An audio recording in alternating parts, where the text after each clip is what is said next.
You ask Tiger to solve. This deals with linear equations with one unknown. The final result is a equals 20. Let's solve it step by step. Simplify the expression. Expand the parentheses.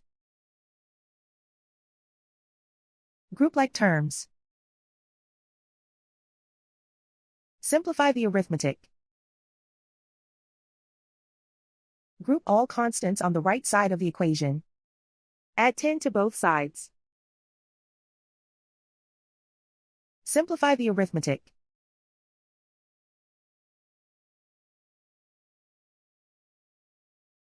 Isolate the a. Divide both sides by 2. Simplify the fraction. Find the greatest common factor of the numerator and denominator.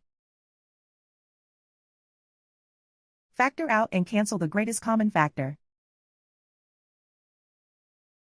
And so the final result is a equals 20.